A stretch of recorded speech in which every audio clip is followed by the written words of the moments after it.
ඒකට පුතා තරු ලකුණක් දාගන්න කියලා මම කියන්නේ නැති. ඒක අනිවාර්යෙන් බලා ගන්න ඕන. හරි ලෝවෙත් ප්‍රශ්න අහන තරම්. අය කතා දෙකක් නැහැ. MCQ උත් අහනවා. දෙවනි පේපර් එකෙත් අහනවා. නැත්තම් දෙකම. අපි මෙච්චර මේ රවුමක් ගැහුවේ උතන්ට එක තමයි. නිෂ්පාදකයා වැඩ කරන්නේ හැම වෙලේම ලාභය උපරිම කරනවා. ඒක තමයි එයාගේ අවසාන ටාගට් එක. ඊයර වෙන අරමුණු නැහැ. හරි නිෂ්පාදකයාට මේ මිනිස්සුන්ට උදව් කරන්නේ ඒව නෑ හොඳේ. කෙලිම ලාභ උපරිම කරගන්නේ. දැන් ඇමරිකාවේ තියෙන ඒවයි ක්‍රමයන්. ඒවයි පබ්ලික් ස්කූල්ස් තියෙනවා. කියන රජයේ ඉස්කෝල තියෙනවා. ඒත් මම හිතන්නේ 50-50. 150ක් අතින් ගන්න ඕනේ. අද කතා කරන්න තියෙන්නේ වෙළඳපොළ ආර්ථිකයක් මූලික ආර්ථික ප්‍රශ්න විසඳා ගන්න ආකාරය. අපි මෙච්චර මේ රවුමක් ගැහුවේ උතන්ට එන්න තමයි. නේද? මේ වෙළඳපොළ ආර්ථික පද්ධතිය කොහොමද අර කලින් අපි කතා කරපු මූලික ආර්ථික ප්‍රශ්න තුන නේද? තේරීමේ ගැටලුවක් එනවා. ඒ ගැටලුවේදී හැම ආර්ථිකයකටම කුමක් කොපමණ කෙසේ කා සඳහා නිපදවන්නවද කියලා අර ප්‍රශ්න තුනට උත්තර හොයන්න වෙනවා. එතකොට ඒ උත්තර හොයනකොට වෙළඳපොළ ආර්ථිකයක් කොහොමද ඒක කරන්නේ? මාරම් වැදගත් පුතා. මිල යන්ත්‍රණය වගේම ලොකු වැදගත්කමක් තියෙන කොටසක් තමයි ඔය දැන් කතා කරන්න හදන්නේ. ඒකින්ද රතු පෑන අරගෙන තරු ලකුණක් දාගන්න. හරි මේක වාට වැදගත් වෙන වගේ දෙවනි පේපර් එකට. හරි රචනා ප්‍රශ්න අහන දණක් ඕක. අනිවාර්යෙන් දැනන් ඉන්න ඕනේ. මූලික ආර්ථික ප්‍රශ්න විසඳා ගන්න හැටි දැනගන්න ඕනේ. ඒකට හේතුව එයාට A-level pass papers කරද්දී තේරෙයි. උදා අහනකොට අහන්නේ ඉගෙන අපි දැන් අපි ඉගෙන ගන්න ප්‍රධාන ආර්ථික පද්ධති තුනයිනේ.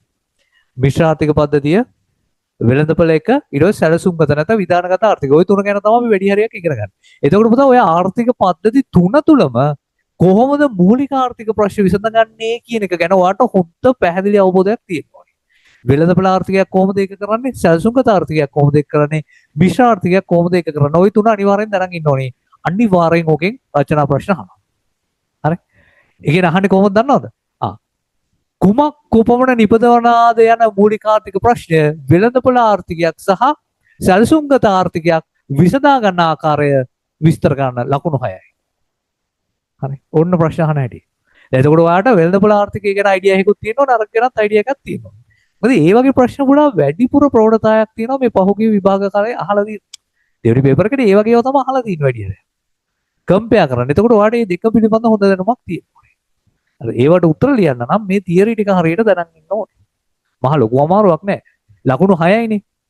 ලකුණු 6 හැදෙන්නේ කොහොමද? වෙළඳපොළ ආර්ථිකය අර ප්‍රශ්නේ විසඳ ගන්න ආකාරය විස්තර කරනකොට ලකුණු 3යි. අරක සැලසුම්ගත ආර්ථිකයේ ප්‍රශ්නේ විසඳ ගන්න ආකාරය විස්තර කරනකොට ලකුණු 3යි. ලකුණු 6. අන්න එහෙම හැදෙයි. හරි. ඒ වගේ වැදගත්කමක් තියෙන කොටසක් තමයි මේ. රයිට්. බලන්න පුතා. මාතෘකාව බලන්න. අපේ ටියුට් එකේ මාර වැදගත් කොටසක්. ඔයාට ඔකේ වැදගත්කම තේරෙනවා අපි පාස් පේපර් කරන්න පටන් ගත්තාම. බලන්න වෙළඳපොළ ආර්ථිකයක් මූලික ආර්ථික ප්‍රශ්න විසඳා ගන්න ආකාරය. දැන් හොඳට අහගන්න. මේ ටික මේකේ පොඩි තියරියක් තියෙන්නේ. හරිද? මේක හරියට ඔලුවට දාගත්ත පුතා පාඩම් කරන්න දෙයක්වත් නෑ. මාර ලේසි. හරි. මම මෙහෙම කරන්න. ඔය තුන්ටනේ දැන් උත්තර හොයන්න හදන්නේ. දැන් අහගන්න. රයිට්. හරි. මෙන්න මෙහෙමයි වැඩේ. පළවෙනි ප්‍රශ්නය කුමක් කොපමණ නිපදවනවාද? මේකට කියන තවත් නමක් තියෙනවා. මතක් කරන්න මොකක්ද නම? සම්පත් බෙදා වෙන් කිරීම පිළිබඳ ප්‍රශ්නය. මේකට කියනවා සම්පත් බෙදා වෙන් කිරීම පිළිබඳ ප්‍රශ්නය. බෙදා වෙන් කිරීම පිළිබඳ ප්‍රශ්නය කියලා කියනවා. හරි. ඇයි එහෙම කියන්නේ? පුතා වෙළඳපොළ ආර්ථිකයක් තුළ භාණ්ඩ හා සේවා නිෂ්පාදනය කරන්නේ කවුද? නිෂ්පාදකයා. එතකොට නිෂ්පාදකයා අර කුටුම්බ ගාව තියෙන සීමිත සම්පත් ටික අරගෙන යෙදවුම් ටික ඒ යෙදවුම් පරිවර්තනය කරනවා භාණ්ඩ හා සේවා බවට. ඒක කරන්න නම් පුතා මුලින්ම මේ යෙදවුම් ටික ගත්තට පස්සේ ඒ තමයි සීමිත සම්පත් ටික එයා තීරණය කරන්න ඕනේ ඒ සීමිත සම්පත් ටික පාවිච්චි කරලා මොන භාණ්ඩෙද හදන්නේ කොච්චර හදනවාද කියලා. එතකොට එයා ගාව තියෙන සීමිත සම්පත් ටික මොන භාණ්ඩ කොච්චර හදනවාද කියන එකට බෙදා වෙන් කරන්න ඕනේ. මේක තමයි සම්පත් බෙදා වෙන් කිරීම කියලා කියන්නේ. එයා ගන්න භූමිය ටික, එයා ගන්න ශ්‍රමය ටික, එයා ගන්න ප්‍රාග්ධනය ටික, එයා ගන්න ව්‍යවසායකත්වය. ඒ නිෂ්පාදන සම්පත් ටික පාවිච්චි කරලා මොන භාණ්ඩ හදනවද? කොච්චර හදනවද? අන්න පළවෙනි තීර. ඒක තමයි පළවෙනි මේ මූලිකාර්ථික ප්‍රශ්නය. හරි. පුතා වෙළඳපොළ ආර්ථිකයක් ගත්තාම අපි දන්නවා වෙළඳපොළ ආර්ථිකයක ඉන්න මිනිස්සු වැඩ කරන්නේ මොකක් මතද? ස්වාර්ථය මත. තමන්ගේ වාසිය. නේද? අපි දන්නවා ඕනෑම කෙනෙක් එහෙමයි. වෙළඳපොළ ආර්ථිකය තුළ පුතා ඕනෑම මිනිස්සෙක් වැඩ කරන්නේ ස්වාර්ථය මත. අපි කතා කරා. එතකොට කුටුම්බ නැත්නම් පාරිභෝගිකයා එයාගේ වාසිය වෙනුවෙන් තීරණ ගන්නවා. නිෂ්පාදකයා එයාගේ වාසිය වෙනුවෙන් තීරණ ගන්නවා. පුතා නිෂ්පාදකයාගේ සානුබලය නැත්නම් එයා ස්වාර්ථය මත කටයුතු කරනකොට කොහොමද කටයුතු කරන්නේ? ලාභ උපරිම කර ගැනීමේ අරමුණ. නේද? නිෂ්පාදකයා වැඩ කරන්නේ හැම වෙලේම ලාභය උපරිම කරගන්න. ඒක තමයි එයාගේ අවසාන ටාගට් එක. ඒ අර වෙන අරමුණු නැහැ. හරි? නිෂ්පාදකයාට මේ මිනිස්සුන්ට උදව් කරන්නේ ඒව නෑ හොඳේ. කෙලින්ම ලාභ උපරිම කර ගැනීම. හරි? එතකොට මේ වෙළඳපොළ ආර්ථිකයක් තුල පුතා එහෙනම් එයාට ඔය කුමක් කොපමණ නිපදවනවාද කියන එක තීරණය කරන්න නම් මොකද්ද බලන්න ඕනේ? ලාභය කොහොමද කියලා බලන්න වෙනවා. අන්න පළවෙනි දේ. එයාට මොකද්ද ඕනේ? ලාභය කියන එක ඕනේ. ලාභය මත පදනම් වෙලා තමයි කුමන භාණ්ඩය කොපමණ නිපදවනවාද කියන එක එයා තීරණය කරන්නේ. පැහැදිලිද? ලාභය දිහා බලලා. රයිට්. පුතා අපි ලාභය ගණනය කරන්නේ කොහොමද? ඔය accounting වලදී වැඩේ කරලා ඉතින් නේද? ලාභය සමානයි කොහොමද? පුතා ලාභය කොහොමද ගණනය කරන්නේ? මිලෙන් අඩු කරනවා පිරිවැය. නේද? අනිවාර්යෙන් මේවා දැන් accounts වලදී හදලා ඇතිනේ. accounts වලදී මෙහෙම නෙවෙයි ලියන්නේ නේද? මෙහෙම. කොහොමද ලියන්නේ? පිරිවැය 100යි. මේවා හදලා ඇති දැන් නේද? අනිවාර්යෙන් පිරිවැය 100යි. ලාභය 20යි. විකුණුම් මිල 120යි. ඕ මේවා හදලා තියෙනවානේ. ඔයාලට ගාණක් දෙනවා. නිෂ්පාදකයෙක්ගේ විකුණුම් වල වටිනාකම 1,20,000යි. එහෙම දීලා අහනවා මේ කවුන්සල් දෙනිකම් මම කියන්නේ. මේකේ පිරිවැය කීයද? පිරිවැය කීයද කියලා අහනවා. හරිද? ඒවා කොහොමද ටක් ගාලා මේ 1,20,000 ගත්තා. මම හිතන්නේ මේව දන්නවා ඉතින් නේද? කියලා දීලා ඇති අනිවාර්යෙන්. විකුණුම් මිල 1,20,000 එකට අදාළාගේ 120යි මේක 120ෙන් බෙදලා වැඩි කරනවා 100ෙන් පිරිවැය හොයන. එතකොට එනවා පිරිවැය. අන්න එහෙමනේ. එතකොට ඔයා මේ සම්බන්ධතාවය දන්නවනේ නේද? එහෙනම් ලාභය ගන්න කොහොමද පුතා? මේ ලාභය උක්ත කරනවා. මිලෙන් අඩු කරනවා පිරිවැය. හරි. ලාභය පිළිබඳ නිෂ්පාදකයාට තොරතුරු ගන්න නම් එයාට ඒ භාණ්ඩයේ මිල හොයා ගන්න ඕනේ. ඊට පස්සේ මිලෙන් එයාට යන නිෂ්පාදන පිරිවැය අඩු කරලා දාන්න ඕනේ. අන්න එනවා ලාභය. හරි. ලාභය එනවා. පුතා දැන් මට කියන්න බනිස් නිෂ්පාදකයෙක් ඉන්නවා. හරිද? මෙන්න බනිස් නිෂ්පාදකයෙක් ඉන්නවා. මෙයාට මිල පිළිබඳ තොරතුරු ගන්න ඕනේ.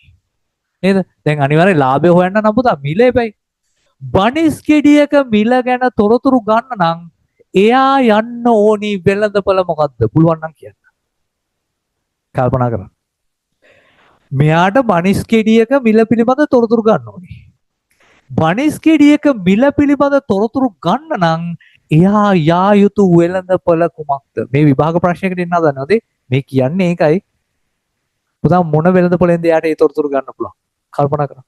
ඔයා දන්නවා. උත්තරේ දැනටමත් ඔයා දන්නවා. හරි. ඔයා දැනටමත් උත්තරේ දන්නවා. මොකද්ද වෙළඳපොළ? මහ ලොකු අමාරුවක් නෑ පුතා. 50-50 chance එකක් තියෙන. වෙළඳපොළවල් තියෙන්නේ අපි දන්නවනේ. අපි කතා කරා ආර්ථික විද්‍යාවට අදාළව ප්‍රධාන වෙළඳපොළවල් දෙකයි තියෙන්නේ. ওই දෙකේ එකක්. කෝකද? නිකමඩ ගෙස් කරන්න. වෙළඳපොළවල් කීයක් තියෙන්නේ? අන්න හරි. ඔය තියෙන උත්තරේ නියමයි. ආන්න එක තමයි වෙන්න ඕනේ. පුතා ඒක දැන් කවයක් කියලා දීලා නෙවෙයි. ඔව් උපකල්පනය කරලා ගත්තේ හරියටම හරි උත්තරේ. මොන වෙළඳපොළද? භාණ්ඩ හා සේවා වෙළඳපොළ. නේද? භාණ්ඩ හා සේවා වෙළඳපොළේ තමයි නිමි භාණ්ඩ හා සේවා වෙන්නේ. අපි කතා කරා. නේද? නිමි භාණ්ඩ හා සේවා හදලා ඉවර වෙච්ච භාණ්ඩ හා සේවා වෙන්නේ භාණ්ඩ හා සේවා වෙළඳපොළේ. එහෙනම් මෙයාට බනිස් ගෙඩියක මිල හොයන්න නම් කොහටද යන්න වෙන්නේ? භාණ්ඩ හා සේවා වෙළඳපොළට යන්න වෙනවා. අන්න භාණ්ඩ හා සේවා වෙළඳපොළට ගිහිල්ලා බලනවා. කඩවලට ගිහිල්ලා බලනවා. කීයටද බනිස් ගෙඩියක් විකුණන්නේ? හරි. හිතන්නකෝ. බනිස් ගෙඩියක මිල රුපියල් 100යි. රුපියල් 100ට තමයි බනිස් ගෙඩියක් විකුණන්නේ. එහෙනම් මේ තොරතුරු ගත්තේ කොහෙන්ද පුතා? භාණ්ඩ හා සේවා වෙළඳපොලේ. හොඳයි මේක විභාග ප්‍රශ්නයකට අහලා තිබ්බා. හරි. ඔන්න හරි. එකක් හරි. දැන් ලාභය තාම හරි නෑ. නේද? තව එක පැත්තයි ඈ. දැන් මිල මේ එක කොටසක් හරි. එක කොටසක් ගොඩ දාගත්තා. දැන් නිෂ්පාදකයට ආයෙ ප්‍රශ්නයක් එනවා. මොකද්ද? පිරිවැය පිළිබඳ තොරතුරු ගන්න කොහෙන්ද? අන්න. ඒක භාණ්ඩ සේවා වෙළඳපොලෙන් ගන්න බෑ. පිරිවැය ඒක අදාළ නෑනේ. හරි. ඒක එයාට ගන්න බෑ. පුතා පිරිවැය පිළිබඳ තොරතුරු ගන්න නම් මොන වෙළඳපොළටද යන්න ඕනේ? පිරිවැය අන්න හරි. නිෂ්පාදන සාධක වෙළඳපොළ නැත්නම් සාධක වෙළඳපොළටයි යන්න ඕනේ. මොකද පිරිවැය කියලා කියන්නේ මොනවද? භාණ්ඩ හා සේවා නිෂ්පාදනය කරන්න ගන්න යෙදවුම් වල පිරිවැය. අමුද්‍රව්‍ය පිරිවැය කියන එක. හරි. මේ පිරිවැය කියන්නේ අමුද්‍රව්‍ය පිරිවැය කියන එක. ඒක පිළිබඳ තොරතුරු ගන්න නම් කොහටද යන්න ඕනේ? සාධක වෙළඳපොළට යන්න ඕනේ. භූමිය, ශ්‍රමය, ප්‍රාග්ධනයේ ව්‍යවසායකත කියන නිෂ්පාදන සාධක උවමාරු වෙන වෙළඳපොළ සාධක වෙළඳපොළ. එහෙනම් ඒකෙනුයි තොරතුරු ගන්න ඕනේ. හරිද?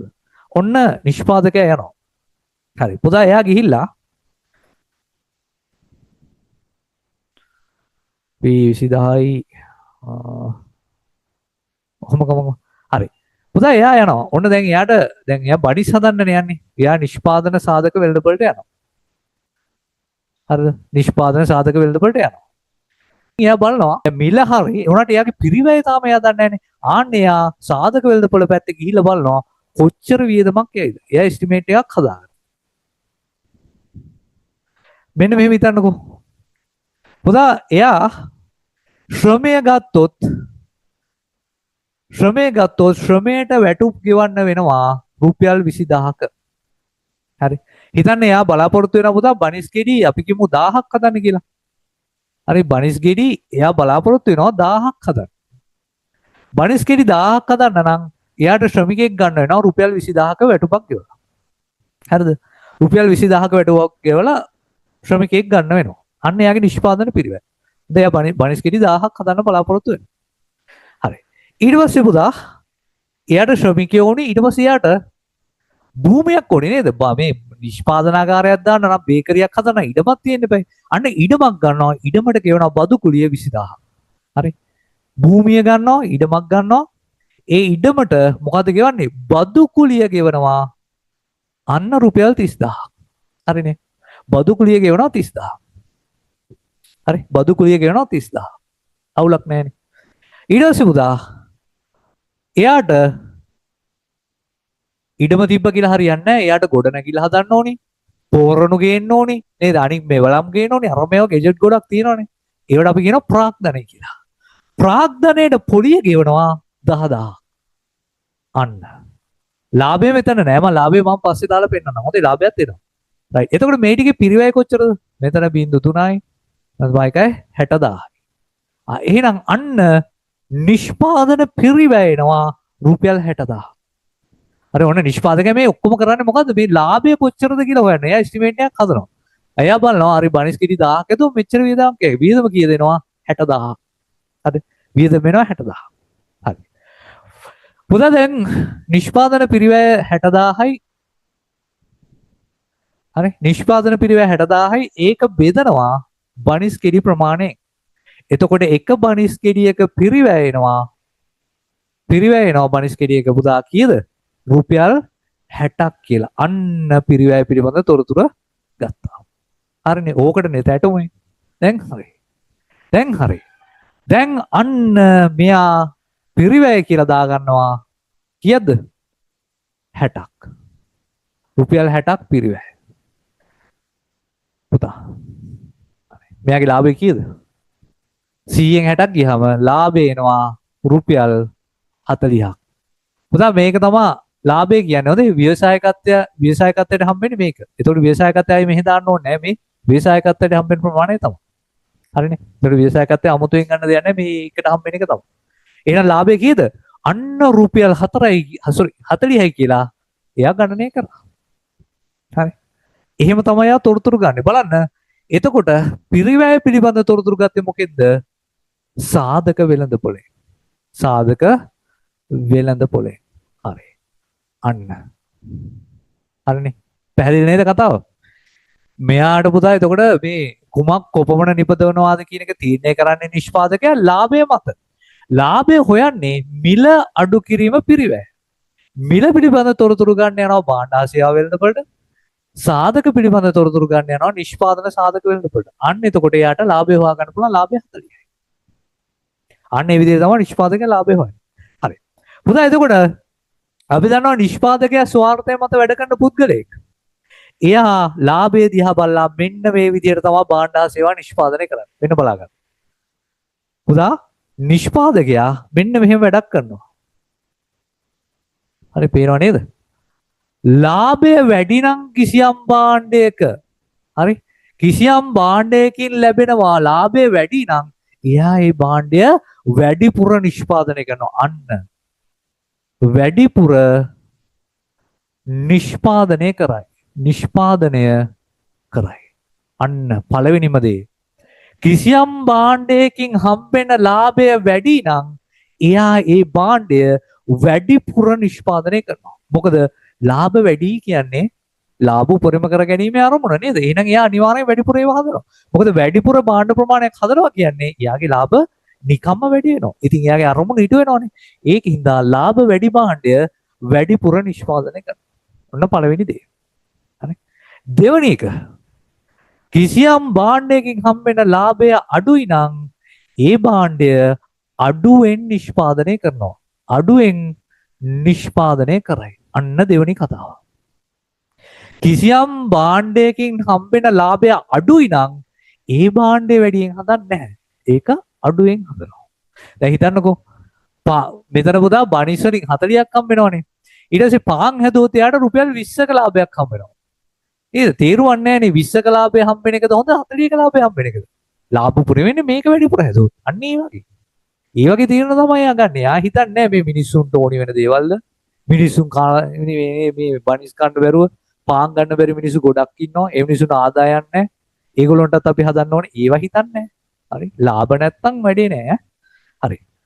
ලාභය වැඩි නම් වැඩිපුර නිෂ්පාදනය කරනවා. ලාභය අඩු නම් අඩුවෙන් නිෂ්පාදනය කරනවා. කිසියම් භාණ්ඩයකින් බැරි වෙලා හරි ලාභයක් හම්බුනේ නැත්තම් නිෂ්පාදනය මොකද කරන්නේ? පුතා මොකද කරන්නේ? නිෂ්පාදනය නොකරයි. ආය හැක් කරලා බලන්නේ. මොනවාද ලාභ හම්බෙන්නේ නැති භාණ්ඩ? දැන් හිතන්නකෝ පුතා ඔයා ලොකු මේ ඔරලෝසු කණුවක් ගහනවා නගරෙ මැද. අර බිග් බෙන් එක වගේ දඩ ඔරලෝසු කණුව මහා ලස්සනයි. ඔයාට ඒකට ගාණක් අය කරන්න පුළුවන්ද? ඔරලෝසුවෙන් වෙලාව බලන මිනිස්සු ඔරලෝසු කණුව දිහා බලාගෙන යන ඔක්කොම ඒ මිනිස්සුන්ගෙන් ඔයාට ගාස්තුවක් අය කරන්න පුළුවන්ද? ඔයාට අය කරන්න බෑ. එතකොට ලාභ ගන්න පුළුවන්ද? බෑ.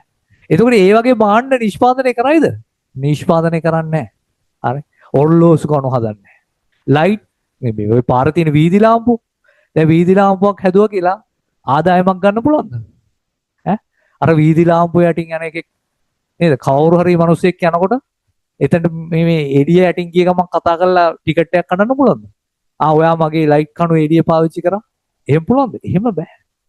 ඒවට පුතා ආදායම් ගන්න බෑ. ඒවා එයා නිෂ්පාදනය කරන්නේ නැහැ. එහෙනම් කොහොමද නිෂ්පාදකයා මේ කුමක් කොපමණ නිපදවනවාද කියන ප්‍රශ්නේ විසඳන්නේ? ලාභය මත පදනම් වෙලා. ලාභය වැඩි භාණ්ඩ වැඩියෙන් නිෂ්පාදනය කරනවා. ලාභය අඩු භාණ්ඩ අඩුවෙන් නිෂ්පාදනය කරනවා.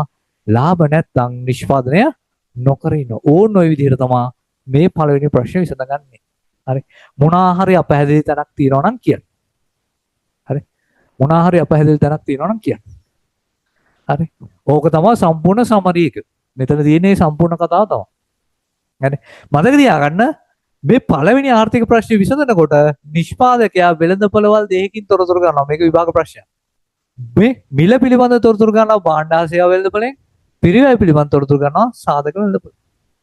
හරියට ඔයා මේ තියරි එක අල්ලගත්තා නම් ඔයාට මේක ටක් ගාලා ඔලුවට පහින්න. හරි. ටක් ගාලා ඔලුවට යනවා. මොකද අර වෙළඳපොළවල් ගැන මේ චක්‍ර ගැන පොඩි අයිඩියා එකක් තියෙනවා නම් ආගේ ඔලුවට යනවා ටක් ගාලා ගේමන්නතු. හරි. ඔන්න පළවෙනි ආර්ථික ප්‍රශ්නය. හරි. ඔක තමයි පළවෙනි කතාව. right. ඊට පස්සේ එනවා දෙවනි එක දිහාට දෙවනි ආර්ථික ප්‍රශ්නය. කෙසේ නිපදවනවාද? පුතා මේක මොකක් පිළිබඳ ප්‍රශ්නයද? අපි කිව්වා ඒ නම මතක තියාගන්න කියලා කිව්වා. මේකට අපි කියනවා නිෂ්පාදන ශිල්ප ක්‍රමය පිළිබඳ ප්‍රශ්නය. නිෂ්පාදන ශිල්ප ක්‍රමය පිළිබඳ ප්‍රශ්නය. නිෂ්පාදන ශිල්ප ක්‍රමය පිළිබඳ ප්‍රශ්නය. මොන නිෂ්පාදන ශිල්ප ක්‍රමය තෝරගන්නවද? ආන්න ඒක පිළිබඳ ප්‍රශ්නය. හරි. පුතා දැන් නිෂ්පාදකයාට ලාභය වැඩි කරන්න පුළුවන් විකුණුම් මිල වැඩි කරලා. නේද? විකුණුම් මිල වැඩි කරොත් අනිවාර්යෙන් එයාගේ ලාභය වැඩි වෙනවා. තව එක ක්‍රමයක් තියෙනවා. හරි. නිෂ්පාදකයාට ලාභ වැඩි කරගන්න තවත් ක්‍රමයක් තියෙනවා. මොකක්ද ඒ? මේ වන්නකෝ. අපි මේකම ගමුකෝ. හිතන්නකෝ කිසියම් භාණ්ඩයක විකුණුම් මිල රුපියල් 100යි. හරිද? විකුණුම් මිල වෙනස් කරන්න බෑ කියලා හිතන්නකෝ. රජය කියනවා 100ට වැඩියෙන් එහෙම විකුණලා අහුවෙන්නේ නැහැ. අල්ලා හිරේ දානවා කියලා කියනවා. දැන් විකුණන්න බෑනේ. විකුණුම් මිල වෙනස් කරන්න බෑ. එයාට මේ අවස්ථාවේදී පිරිවැය යනවා. හිතන්න පිරිවැය යනවා රුපියල් 60ක්. අර කිව්වා වගේම පිරිවැය 60ක් යනවා. එතකොට ලාභය 40යි. දැන් මේ අවස්ථාවේදී දැන් රජය එපා කියලා තියෙන්නේ. මෙන්න මේ ඉරි කැලෙන් කියන්නේ ස්ථාවරයි කියන එක. හොඳ. මේ ඉරි කැලක් ගහලා තියෙන උඩින් එකකින් කියන්නේ ස්ථාවරයි කියන එක. දැන් විකුණුම් මිල වෙනස් කරන්න බෑ. පුතා ඒ අර වෙන මොකක් හරි ක්‍රමවේදයක් තියනවාද මෙයාගේ මේ ලාභය වැඩි කරන්න? මට කියන්න. වෙනත් මොකක් හරි ක්‍රමවේදයක් තියනවාද ලාභය වැඩි කරන්න? විකුණුම් මිලනේ හොල්ලන්න බෑ. විකුණුම් මිල හොල්ලන්න බෑ.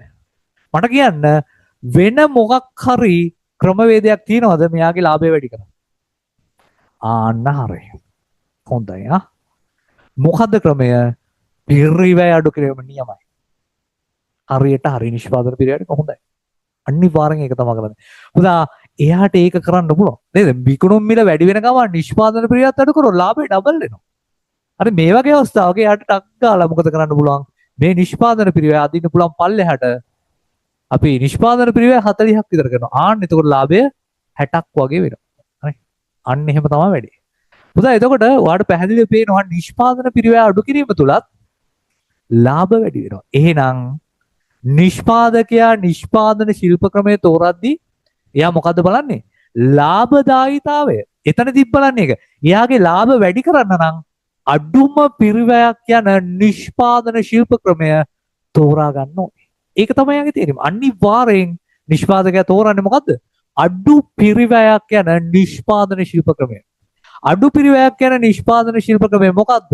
ආන්න එක ටක් ගාලා තෝරගන්න. ඒක ශ්‍රම සූක්ෂම වෙන්නත් පුළුවන්, ඒක ප්‍රාග්ධන සූක්ෂම වෙන්නත් පුළුවන්. ඒක අදාළ නැහැ. මොකක් හරි යන පිරිවැය අඩුයි නම් අනිවාර්යෙන් ඒ ක්‍රමය තෝරගන්න. මොකද පිරිවැය අඩු වුණොත් ඉතරයි යාගේ ලාභ වැඩි වෙන්නේ. හරි.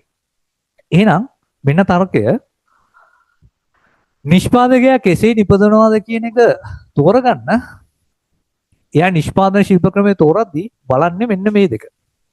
හරිද? එයා බලන්නේ මොකද? නිෂ්පාදකයා බලන්නේ මොකද්ද? එයා බලන්නේ ලාභ වැඩි කරගන්නනේ. ලාභ වැඩි කරන්න නම් නිෂ්පාදන පිරිවැය කියන එක අඩු වෙන්න ඕනේ. එතකොට තමයි එයාගේ ලාභ වැඩි වෙන්නේ. නේද? එහෙනම් හැම වෙලේම නිෂ්පාදකයා බලන්නේ පිරිවැයෙන් අඩු ශිල්ප ක්‍රමය තෝරගන්න. හරි. කිසියම් නිෂ්පාදන ශිල්ප ක්‍රමයක නිෂ්පාදන ශිල්ප ක්‍රම දෙකයිනේ තියෙන්නේ. හරිද? මේ කිසියම් නිෂ්පාදන ශිල්ප ක්‍රමයක නිෂ්පාදන පිරිවැය වැඩිද අඩුයිද කියන එක තීරණය වෙන්නේ කරුණක් මත. මොකද ඒ කරුණ? යම්කිසි කරුණක් තියෙනවා. සාධක සුලභතාවය. සාධක සුලභතාවය. සාධක සුලභතාවය වැඩිද? සාධක සුලභතාවය අඩුයිද? ඕන්න ඔය කරුණ මත තමයි කිසියම් නිෂ්පාදන සාධකයක පිරිවැය අඩුයිද වැඩිද කියන එක තීරණය වෙන්නේ. හරිද? පුතා අපි දන්නවා කිසියම් නිෂ්පාදන සාධකයක් සුලභයි කියන්නේ හැම තැනම තියෙනවා. කිසියම් දෙයක් හැම තැනම තියෙනකොට ඒකේ පිරිවැය අඩුයිද වැඩිද? මට කියන්න. කිසියම් නිෂ්පාදන සාධකයක දැන් උදාහරණයක් විදිහට ශ්‍රමය හැම තැනම තියෙනවා. ශ්‍රමය හැම තැනම තියෙනකොට අන්න හරියි. පුතා කිසියම් නිෂ්පාදන සාධකයක් බහුල වෙන්න සුලභ වෙන්න ඒකේ පිරිවැය අඩුයි. අන්න වැඩේ. එහෙනම් නිෂ්පාදන සාධක සුලභතාවය මත තමයි මේ පිරිවැය තියෙන්නේ. මේ සාධක සුලභතාවය වැඩි කියන්නේ ඒකේ නිෂ්පාදන පිරිවැය ලොවෙත් අඩුයි. එතකොට ලාභය වැඩි. අන්න මේක තමයි නිෂ්පාදකයා හොයන්නේ. හරි. මෙන්න මේ අවස්ථාව. හරිද? මේ අවස්ථාව තමයි යාට ඕනේ. මොකද මේකෙන් තමයි යාට ලාභ වැඩි කරගන්න පුළුවන්. මේ පැහැදිලිව පේනවනේ. හරි. කිසියම් අවස්ථාවක නිෂ්පාදන සාධක සුලභතාවය අඩුයි කියන්නේ පුතා නිෂ්පාදන පිරිවැය වැඩි එහෙනම් ලාභය අඩුයි. මේ ඔප්ෂන් එක යා බලන්නේ. හරි. පුතා එතකොට නිෂ්පාදන ශිල්ප ක්‍රමයේ තෝරනකොට එයා හැම වෙලේම බලන්න ඕනේ මොකද්ද? සාධක සුලභද? සුලභ වැඩි නම් ඒ සාධකේ සුලභයි නම් ඒකේ නිෂ්පාදන පිරිවැය අඩුයි. ඒ කියන්නේ ලාභය වැඩි. දැන් උදාහරණයක් විදියට ඔය නිෂ්පාදන සාධක කතාව ඕනේ. හිතන්නකෝ ඔයාලට කළු ගල් ටිකක් අරන් ගිහලා විකුණන්න පුළුවන්ද? තිරිවානා ගල් ටිකක් අරන් ගිහලා විකුණන්න පුළුවන්ද කීයකට හරි? බෑ. ඇයි ඒ? ඊව හැමතැනම තියෙනනේ. පයින් වදිනවනේ. යනකොට නිකන් පෑගෙනවනේ. බහුලව තියෙනවා. ඒව නිකන් මේ හැමතැනම තියෙනවනේ දකින්න. ඒ විශේෂත්වයක් නෑ. හැබැයි මැණික් ගලක් එහෙම තියෙනවද හැමතැනම? සුලභයිද දුලභයිද? දුලභයි. හොයාගන්නවත් නැහැ. ඒවයි වටිනාකම අධිකයි. ඒ තියරියම තමයි. මේවා හරියට අර කළු ගල් වගේ. මේක හරියට මැණික් ගලක් වගේ. කිසියම් නිෂ්පාදන සාධකයක් පුතා සුලභතාවය අඩුයි නම් අනිවාර්යෙන් ඒකේ පිරිවැය වැඩි. ඇයි හොයාගන්න නැහැ? ලොකු පිරිවැයක් දරන්න වෙනවා. දැන් හිතන්නකෝ මෙහෙම. දැන් උදාහරණයක් විදියට ලංකාව බංග්ලාදේශය ඉන්දියාව වගේ රටවල් ගත්තොත් ශ්‍රමය කියන එක මාර විදිහට තියෙනවා. හරි. ශ්‍රමය කියන එක ඉතා අධිකයි. පුතා ඒ වගේ රටක මට කියන්න මොන නිෂ්පාදන ශිල්ප ක්‍රමයකද තෝරගන්න ඕනේ? ඉන්දියාව, ශ්‍රී ලංකාව, බංග්ලාදේශය වගේ ශ්‍රමය අධික රටවල් වලදී මොන ශිල්ප ක්‍රමය තෝරාගත්තොත්ද නිෂ්පාදකයාට වඩා වාසි වෙන්නේ? මතක ශිල්ප ක්‍රම දෙක. ශ්‍රම සූක්ෂමයි, ප්‍රාග්ධන සූක්ෂමයි. මට කියන්න අන්න හරියි. ඔය තියෙන්නේ. ආන්න එක තමයි තේරුම් ගන්න ඕනේ. උදා එතකොට ඒක තීරණය වෙන්නේ මොකක් අනුවද? රට අනුව තීරණය වෙන්නේ. කිසියම් රටක දැන් ලංකාව, ඉන්දියාව වගේ රටවල් අපි දන්නවා පුතා ශ්‍රමය වැඩි. දැන් අර කොවිඩ් කාලේදී අපේ ඇපරල් ඉන්ඩස්ට්‍රි එකේ ගොඩක් කම්පැනි වැහුවනේ. ඒ කියන්නේ අර ඇඳුම් මහන කම්පැනි වැහුවනේ. මහා පරිමාණ ඒවා නෙවෙයි අර මධ්‍ය පරිමාණ ඒවා. මහල කොහට තරන් ගියේ? සෝරි මහල නෙවෙයි වහල කොහට තරන් ගියේ? ඉන්දියාවට. තව ටිකක් ගෙනිච්ච බංග්ලාදේශයට. ඇයි ඒ? ඇයි ඒ සුපිරි රටවල් හින්දාද? නැහැ. ශ්‍රමය ඕනි තරම් තියෙනවා. ඒ කියන්නේ ශ්‍රමිකයෙක්ට පුදා අඩු අඩුපත් දීලා වැඩේ කරගන්න පුළුවන්. එතකොට ඒගොල්ලන්ගේ ලාභ වැඩි. අන්න ඒකයි හේතුව. දැන් උදාහරණයක් විදියට තව උදාහරණයක් ගමු. ජපානය, දකුණු කොරියාව වගේ රටවල්. ඒ වගේ ශ්‍රමය නැහැ. අන්න ශ්‍රමය තමයි එතකොට සුලභතාවයේ අඩු සාධකය. ඒකනේ නේද කොරියාවටයි මෙච්චර ගන්නේ මේ රටවල නේද? ඔච්චර මිනිස්සු ඉන්නවනේ කොරියාවේ. ඇයි ගන්න නැත්තේ? ලේබර්ස් ඇයි මෙහෙන් ගන්නේ? කොරියාවේ මිනිස්සු අඩුයි පුතා. එහෙ මොනවාද වැඩි? එහෙ වැඩි ප්‍රාග්ධනය. පුතා කොරියාව, ජපානය වගේ රටක නම් ලාභ ගන්න ඕනි නම් නිෂ්පාදකයා මොන ශිල්ප ක්‍රමයක තෝරන්න ඕනි? මට කියන්න. කොරියාව, ජපානය වගේ රටක් නම් නිෂ්පාදකයා මොන ශිල්ප ක්‍රමයක තෝරන්න ඕනි? මට කියන්න. කොරියාව, ජපානය වගේ රටවල් මොන ශිල්ප ක්‍රමයක තෝරන්න ඕනි? එයාට ලාභ වැඩියෙන් ගන්න නම් අනාරි ප්‍රාග්ධන සූක්ෂම නියමයි. ප්‍රාග්ධන සූක්ෂම. ඇයි ප්‍රාග්ධනය තමයි වැඩි. තාක්ෂණය වැඩි, ප්‍රාග්ධනය ඕනි තරම් තියෙනවා. හැබැයි පුතා ශ්‍රමයේ හිඟයි. ශ්‍රමයට පට්ට ගන්නකද මිනිස්සුගේ වැඩම සෑහෙන්න වැඩි. එතකොට ඒ වගේ රටකදී පාවිච්චි කරන්න ඕනි ප්‍රාග්ධන සූක්ෂම ශිල්ප ක්‍රම. මොකද ප්‍රාග්ධනය වැඩියෙන් දාලා ශ්‍රමය අඩුවෙන් දැම්මොත් තමයි එයාට ලාභ ගන්න පුළුවන්. හරි එතකොට පුතා නිශ්චිත උත්තරයක් ඒකට නැහැ. හොඳේ. නිෂ්පාදන ශිල්ප ක්‍රමය මොකක්ද කියන එක තීරණය වෙන්නේ මෙන්න මේ සාධක මත. කිසියම් නිෂ්පාදන සාධක සුලභතාවය වැඩි නම් පිරිවැය අඩු වෙලා ලාභය වැඩි නම් ආන්නේ ශිල්ප ක්‍රමය තමයි තෝරගන්න ඕනේ. ඒක ශ්‍රම සූක්ෂම වෙන්නත් පුළුවන්. ප්‍රාග්ධන සූක්ෂම වෙන්නත් පුළුවන්. ඒක රටෙන් රටට වෙනස්. හරි. ඒකේ ගානේ දෙන ආකාරය හරි ප්‍රශ්න අහලා තියෙන ආකාරය අනුව ඔයාගේ හිතලා ඔයාට ගානට එක ඇඩ්ජස්ට් කර ගන්නවා. තියරිය මේක. හරි. ඒකට මේ නිශ්චිත උත්තරයක් නැහැ. මේකේ තියෙනවනේ. ලාභ වැඩි බාණ්ඩ වැඩියෙන් අඩු බාණ්ඩ අඩුවෙන් නැති බාණ්ඩ එහෙම එකක් තියෙනවනේ. මේකේ එහෙම නැහැ. මේකේ රට අනුව වෙනස් වෙනවා. දැන් ලංකාව වගේ නම් ශ්‍රමයේ වැඩිපුර ගන්න එක තමයි වාසි. ශ්‍රම සූක්ෂම ක්‍රමය. ජපානයේ වගේ නම් ප්‍රාග්ධන සූක්ෂම ක්‍රමය. අන්න ඒ වගේ. හරි. පුතා එතකොට තාම වැදගත් ප්‍රශ්නයක් අහනවා. දැන් මෙයාට මේ නිෂ්පාදන ශිල්ප ක්‍රම පිළිබඳ තොරතුරු ගන්න. හරි. යන්න ඕනි වෙළඳපොළ මොකද්ද? මෙයාට ඒ පිළිබඳව තොරතුරු ගන්න බෑ. නිෂ්පාදන ශිල්ප ක්‍රමයක් පාවිච්චි කරනවා නම් අනිවාර්යෙන් ඒ පිළිබඳව තොරතුරු ගන්න බෑ. එයාට මොන වෙළඳපොළට ගියොත්ද පුතා ඒ පිළිබඳව තොරතුරු ගන්න පුළුවන් ඉන්නේ? නිෂ්පාදකයාට නිෂ්පාදන ශිල්ප ක්‍රමයේ තෝරන්න තොරතුරු ඕනිනේ. කෝකද පිරිවැය වැඩි, කෝකද පිරිවැය අඩු, කෝකද සුලභතාවය වැඩි, කෝකද සුලභතාවය අඩු. ඒක තෝරන්න නම් එයාට කොහේ හරි වෙළඳපොළකට යන්න වෙනවනේ. ඒකෙන්නේ තොරතුරු ගන්න ඕනේ. මොකක්ද මේ වෙළඳපොළ? මොකක්ද මේ වෙළඳපොළ? මට කියන්න. කල්පනා කරන්න. අන්න හරි. ඔය තියෙන්නේ සාධක වෙළඳපොළ. උදා ශ්‍රම සූක්ෂම කියන්නේ මොකද්ද? ශ්‍රමය වැඩියෙන් දානවා, ප්‍රාග්ධනය අඩුවෙන් දානවා. ශ්‍රමයයි ප්‍රාග්ධනය කොහෙද තියෙන්නේ? සාධක වෙළඳපොළේ. ප්‍රාග්ධන සූක්ෂම කියන්නේ මොකද්ද? ප්‍රාග්ධනය වැඩියෙන් දානවා, ශ්‍රමය අඩුවෙන් දානවා. ඒ දෙකම තියෙන්නේ කොහෙද?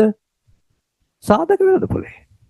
අසාධක වෙළඳපොළට ගියා නම් අන්න නිෂ්පාදන ශිල්ප ක්‍රමයේ පිළිබඳ තොරතුරු ගන්න පුළුවන්. එහෙනම් පුතා මේ නිෂ්පාදන ශිල්ප ක්‍රමයේ පිළිබඳ තොරතුරු ගන්න යන්න ඕනි සාධක වෙළඳපොළට. හොඳට මතක තියාගන්න. සාධක වෙළඳපොළට.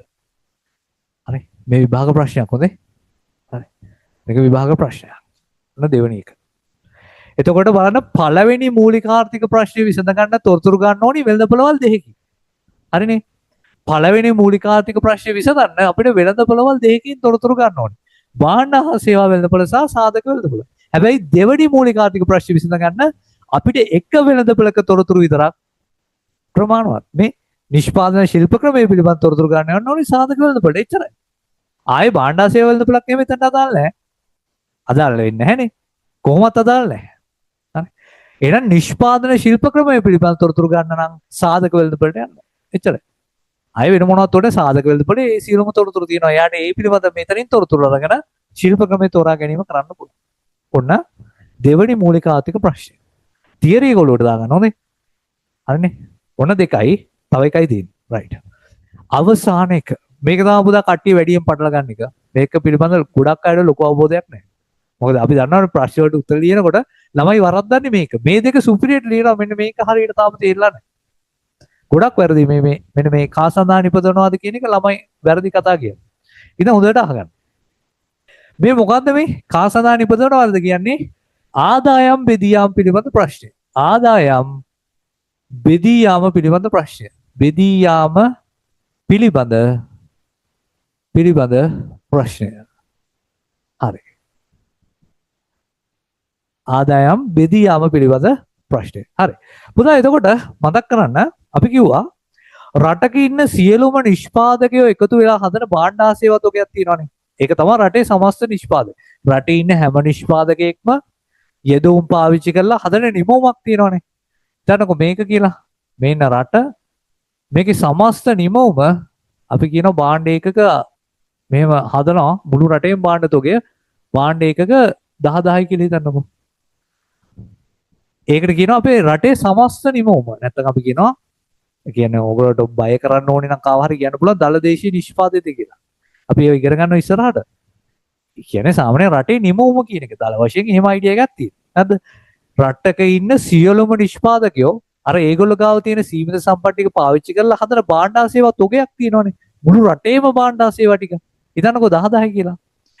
මෙන්න මේ භාණ්ඩ හා සේවා ටික කවුරුන් විසින් පරිභෝජනය කරනවාද කියන ප්‍රශ්නේ තමයි කා සඳහා නිපදවනවාද කියලා කියන්නේ. කාටද හදන්නේ? කවුද මේක පාවිච්චි කරන්නේ? පුතා ඒක තීරණය වෙන්නේ මොකක් මතද? මේ කා සඳහා නිපදවනවාද කියන එක තීරණය වෙන්නේ මොකක් මතද?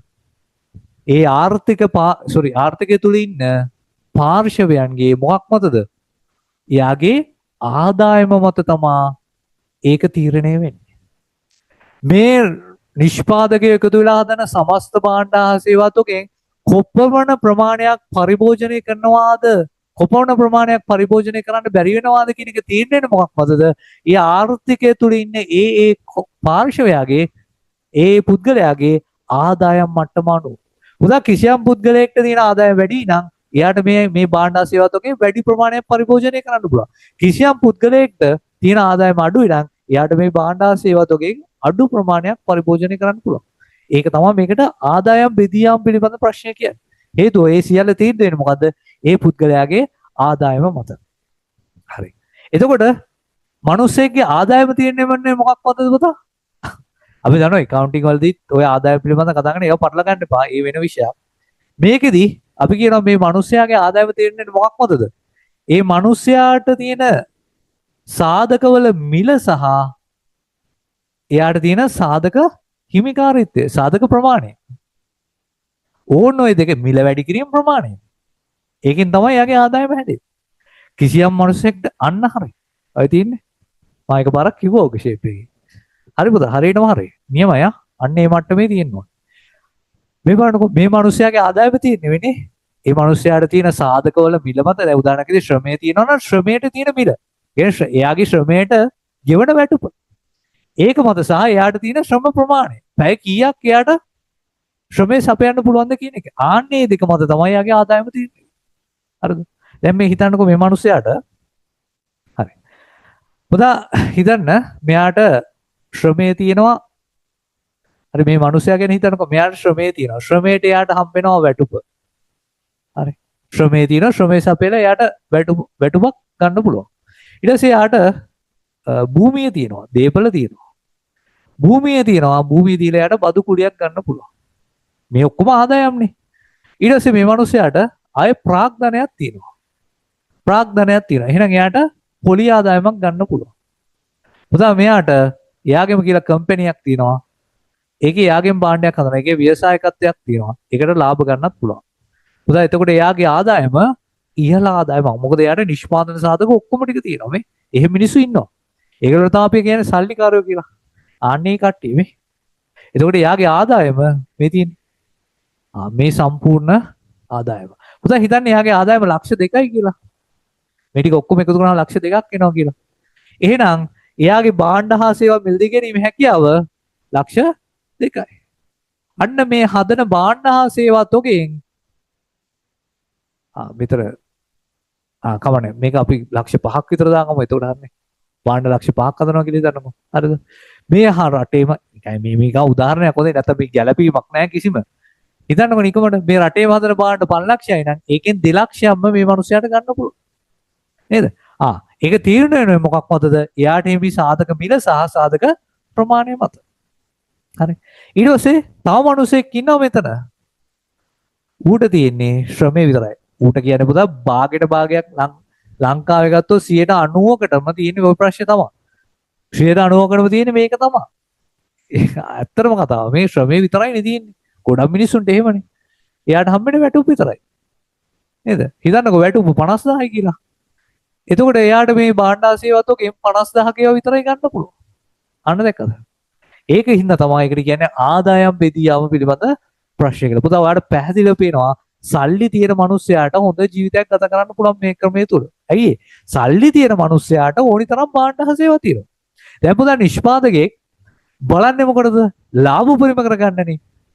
නේද? නිෂ්පාදකයා බලන්නේ ඒකනේ. පුතා ලාභ උපරිම කරගන්න නම් ඔයා හිතන්නකෝ ඔයා නිෂ්පාදකයෙක් කියලා. ඔයා වැඩිපුර භාණ්ඩ හදන්න කැමති මෙයාටද මෙයාටද? 50000ක ආදායම් තියෙන මිනිස්සයාටද නැත්නම් ලක්ෂ 2ක ආදායම් තියෙන මිනිස්සයාටද? අනිවාර්යෙන් ලක්ෂ 2ක ආදායම් තියෙන කෙනා. මොකද එයාට සල්ලි තියෙනවනේ.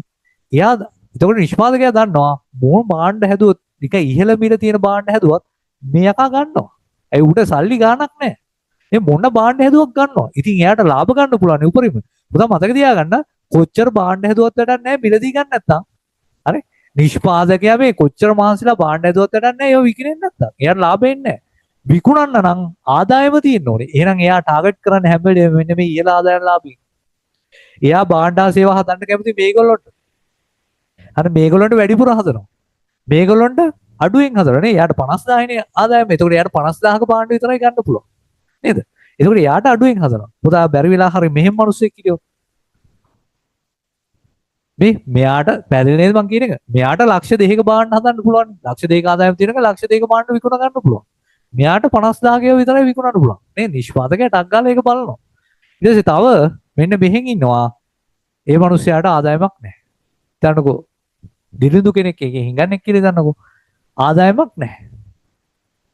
දැන් මෙයාට මේ භාණ්ඩ සේවාවතෝකේ මොනවත් අත්පත් කරගන්න පුළුවන්ද? නිෂ්පාදකව හිතනද මේ අනේ මේ හිඟන්න පව් මේ මිනිසුන්ට කන්න නැහැ.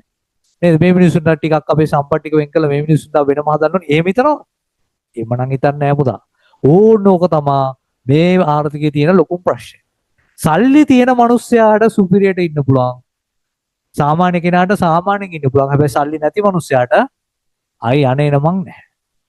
හොඳට මතක තියාගන්න මේ ආර්ථිකය තුල මේ අධ්‍යාපනය ෆ්‍රී දෙන කතා, ඊට පස්සේ සෞඛ්‍ය සේවා ෆ්‍රී දෙන කතා ඒව නැහැ. හැම දෙයකටම සල්ලි අය කරනවා. දැන් ඇමරිකාවේ තියෙන ඒවයි ක්‍රමයන්නේ. ඒවයි පබ්ලික් ස්කූල්ස් තියෙනවා. ඒ කියන්නේ රජයේ ඉස්කෝල තියෙනවා. ඒත් මම හිතන්නේ 50-50. 150ක් අතින් ගෙවන්න ඕනේ. ඒවයි ක්‍රමයක් තියෙනවා. නේද? ඇමරිකාවේ තියෙන වෙළඳපොළ ක්‍රමයනේ ලොකෝටම තියෙන. එතකොට ඒවයි මේ ෆ්‍රී සර්විස් එහෙම නැහැ. ඒව නැහැ. ඔක්කොම සල්ලි ගෙවලා ගන්නවා. එතකොට පුතා මෙන්න මේ වගේ ආදායම් ලබන කට්ටිය අඩු ආදායම් ලාභී නිසා මේ ආදායම් නැති අසරණ මිනිස්සුන්ට මොකද වෙන්නේ? ඒගොල්ලොන්ට කිසිම අය හවුහරණක් නැති වෙනවා. ඒක තමයි මේ ආර්ථිකයේ තියෙන ලොකුම ගැටලුව. හරි. ඔන්න හරි නේද? මූලික ආර්ථික ප්‍රශ්න තුන විසඳ ගන්න හැටි. පුතා තව මම ප්‍රශ්නයක් අහනවා. මෙන්න මේ නිෂ්පාදකයාට මම කියවනේ දැන් නිෂ්පාදකයා භාණ්ඩ හා සේවා හදනවා නම් එයා අනිවාර්යයෙන්ම මේගොල්ලෝගේ ආදායම් මට්ටම ගැන දැනගන්න එපා. ආදායම් මට්ටම් තියෙන ඉහළ ආදායම් ලාභින් කොච්චර ඉන්නවද? පහළ ආදායම් ලාභින් කොච්චර ඉන්නවද? මධ්‍යම ආදායම් ලාභින් කොච්චර ඉන්නවද? ඔය දත්ත ටික එපයි. පුතා එයාට ආදායම පිළිබඳ තොරතුරු ගන්න නම් මොන වෙළඳපොළටද යන්න ඕන? ඒකටත් උත්තරයක් දෙන්නකෝ. නිෂ්පාදකයාට ආදායම පිළිබඳ කුටුම්බවල ආදායම් පිළිබඳ තොරතුරු ගන්න නම් මොන වෙළඳපොළටද යන්න ඕන? මට කියන්න. මෙයා යන්න ඕනේ මොන වෙළඳපොළටද? ආදායම් පිළිබඳ තොරතුරු ගන්න නම් මොන වෙළඳපොළටද යන්න ඕනේ? අන්න හරි. මොකද වෙළඳපොළ? සාධක වෙළඳපොළ. ඇයි ඒ? ඇයි පුතා භූමිය ශ්‍රමීය ප්‍රාග්ධනයේ විවසායකත් මේ නිෂ්පාදන සාධක ටික විකුණන්නේ කොහෙද? සාධක වෙළඳපොළේ. එහෙනම් ඒ තොරතුරු ගන්න ආදායම් පිළිබඳ තොරතුරු ගන්න යන්න ඕනි සාධක වෙළඳපොළ. එහෙනම් පුතා මේන මේ ප්‍රශ්නෙට උත්තර හොයන්න යන්න ඕනි සාධක වෙළඳපොළට. සාධක වෙළඳපොළට ඔන්න කතාව. හරි. එතකොට මේ බලන්න පළවෙනි ආර්ථික ප්‍රශ්නේ විසඳන්න අපිට වෙළඳපොළවල් දෙකකින් තොරතුරු ගන්න ඕනේ. එකක් භාණ්ඩ හා සේවා වෙළඳපොළ අනිත් එක සාධක වෙළඳපොළ. දෙවෙනි ආර්ථික ප්‍රශ්නේ විසඳන්න අපිට අවශ්‍ය වෙන්නේ එක වෙළඳපොළක තොරතුරු විතරයි. ඒ සාධක වෙළඳපොළ. තුන්වෙනි ආර්ථික ප්‍රශ්නේ විසඳන්නත් අපිට තොරතුරු ඕනි. ඒ තොරතුරු ගන්නෙත් සාධක වෙළඳපොළේ. ඒක මතක තියාගන්න. මේ ප්‍රශ්නේ අපි A level ප්‍රශ්න කරනකොට ඔයාලට මතක් වෙයි මෙහෙම කිව්ව නේද කියලා. මේක අහලා තිබ්බා. රචනා ප්‍රශ්නයකට. ගොඩක් අය උත්තර ලියලා තිබ්බේ නැහැ මේ අවුරුද්දේ. මට අවුරුද්ද මතක නැහැ. අපි කරනකොට කරමු. හරි. ඕන පුතා කතාව හරි නේද? එහෙනම් මේ බලන්න පළවෙනි ආර්ථික ප්‍රශ්නය. සම්පත් බෙදා වෙන් කිරීම පිළිබඳ ප්‍රශ්නය. කොහොමද විසඳගන්නේ? ලාභය දිහා බලලා නිෂ්පාදකයෙක් විසඳන්නේ ලාභය දිහා බලලා. ලාභ වැඩි භාණ්ඩ වැඩියෙන් හදනවා. ලාභ අඩු භාණ්ඩ අඩුවෙන් හදනවා. ලාභ නැති භාණ්ඩේ නිෂ්පාදනය නොකර ඉන්නවා. අන්න විසඳුවා. ඒක ඉතින් සාධාරණ නැහැ. ඒකින් ප්‍රශ්න වෙනවා. හැබැයි ඒක තමයි ක්‍රමය. වෙළඳපොළ ක්‍රමයක ඔහොම තමයි වෙන්නේ. කෙසේ නිබදවනවාද නිෂ්පාදන ශිල්ප ක්‍රමය පිළිබඳ ප්‍රශ්නය? එයාට ලාභ වැඩි කරගන්න නම් නේ සුලභ සාධකය වැඩිපුර පාවිච්චි කරනවා. ඒ තුළ නිෂ්පාදන පිළිවෙල අඩු වෙලා ලාභය වැඩි වෙනවා. එහෙනම් එයා පාවිච්චි කරන්න ඕනේ මෙන්න මේ සිස්ටම් එක. ඒක ප්‍රාග්ධන සූක්ෂම වෙන්නත් පුළුවන්, ශ්‍රම සූක්ෂම වෙන්නත් පුළුවන්. සාධක සුලභතාවය වැඩි නිෂ්පාදන සාධකය පාවිච්චි කරන්න ඕනේ. සුලභතාවය වැඩි සාධකේ පාවිච්චි කිරීම. ඒක වැඩිපුර පාවිච්චි කරලා අනිත් එක අඩුවෙන් පාවිච්චි කරනවා. එතකොට මේ ප්‍රශ්නේ විසඳ ගන්න පුළුවන්. ඊට පස්සේ ආදායම් බෙදියාම් පිළිබඳ ප්‍රශ්නේ. ඒක විසඳෙන්නේ මොකක් මතද? පුද්ගලයන්ගේ ආදායම් මට්ටම මත. හරි පුද්ගලයාගේ ආදායම වැඩි නම් එයා වැඩි භාණ්ඩ හා සේවා ප්‍රමාණයක් පරිභෝජනය කරනවා. ඒ කියන්නේ වැඩිපුර භාණ්ඩ හා සේවා ප්‍රමාණයක් එයාට තමයි හදන්න පුතා නිෂ්පාදනය. අඩුයි නම් එයාට අඩු ප්‍රමාණයක් තමයි. ඔන්න ඔය විදිහට තමයි මූලික ආර්ථික ප්‍රශ්න තුන විසඳා ගන්න. ඔය රචනා ප්‍රශ්න දරුණුවටම අහන දරන. හොඳයි. රයිට්. මොන හරි ගැටලු තියෙනවා නම් කියන්න. හොඳයි. අය පාරක් කියලා දෙනවා. කිසි අවුලක් නැහැ. හරි.